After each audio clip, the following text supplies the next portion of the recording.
गगनसदृशं तत्मनस्यादिलक्ष्यम् एकं नित्यं विमलमचलं शुभपादा भावना रामजाली निषेधा समास चौथा ओव्या भाऊसाहेब महाराज की जय. राजा आदरा श्री सद्गुरुनाथ गिरमल्लेश्वर महाराज.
आशिष देननो आतनी तदन्नो ब्रह्ममज्जतो यशक्तितो येषु पिता तो अकाल निर्भय आत्मा. आजचा जो हा कार्यक्रम आहे तो सत्संग तर आहेच, परंतु सत्संग करत आलेल्या एका महात्म्याचा आजचा एक वाढदिवस आहे. इथून त्यांनी पदार्पण 65व्या वर्षामध्ये केलेला आहे.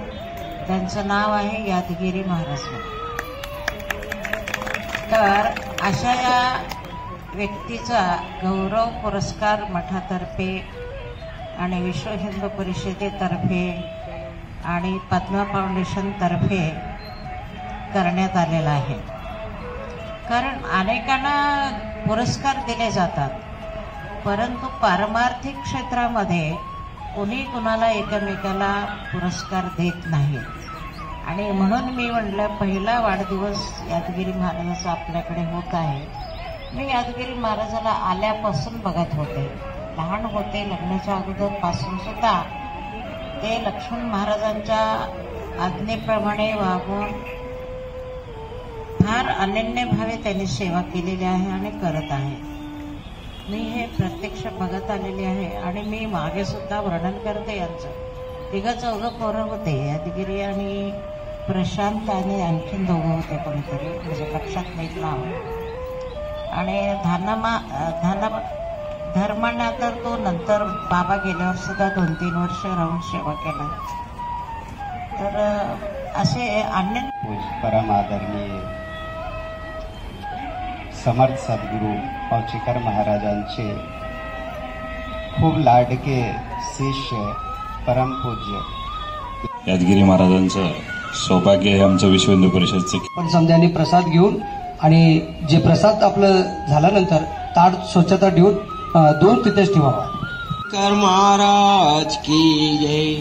पार्वती वदेश्वर महादेव. मी इथं आलो म्हणजे कशासाठी आलो? आमचे पूर्वभाग मध्ये लोक पद्मशाली म्हणतात, रोज एक बोकडं कापून खातात, रोज एक, कमीच पडतात. ते कसं बंद पडा आमच्याकडे किती बोकड होतं माहिती? आमच्या घरात आई वडिलांनी केलेले, आम्ही काय केलंच नाही. 9 बोकडे होते. कोंबडे तर सांगूच नका, एवढे होते. हे कसं काय जातं? कोणाकडे गेलं तर जातं म्हणलं, तर डॉक्टरकडे गेलं तर डॉक्टर काय म्हणले, आम्ही रोग झाला तर त्याला औषध देतो म्हणले. ते आमच्याकडे नाही म्हणले, जाऊ दे म्हणलं. असं म्हणत कोण मला भेटलं नाही. नंतर मला हे महाराज लक्ष्मण महाराज भेटले. त्यांनी म्हणले ते नाम घ्यायला पाहिजे. बर नाम घेताना काय कायचं, हे कायचं नाही, बंद करायला पाहिजे. अहो कोंबड्या आहे ते सगळ्या आहेत, कसं करायचं? ते बंद करून टाकस, काय होत नाही म्हणले. बंद केलं म्हणलं, नुसतं पोषा नाही करत म्हणलं तर राग ते ताप येऊन पडतच माणूस. असल्या परिस्थिती आहे. नुसतं नाही म्हणलं तर खोटं बोललं तसलं आहे. मी म्हणलो बर म्हणलं, म्हणून महाराजांनी सांगितलं ना बर म्हणलं. मग आमच्या घरच्यांना बी कायच होतं. इथं मटण मी भजनाला येऊन ना जाताना पात्रो आपला पेंटर चौक आहे, तिथनं मटण घेऊन जात होतं घरच्यांना. त्याने दरवाजा ओढत नव्हते. मग दिल्यावरच दरवाजा. महाराजांना म्हणलं असं आहे म्हणलं परिस्थिती, खाऊ दे म्हणलं. तू जाताना काढला ना ते उद्या काय होतं, कडून बसतं म्हणलं. काय कडवते की काय जातं की म्हणलं. उगा मला सध्या नव्हतं जास्त, जाऊ दे म्हणलं. ते कसं बंद म्हणून आलं तर नाश होऊ दे म्हणले. माझ्या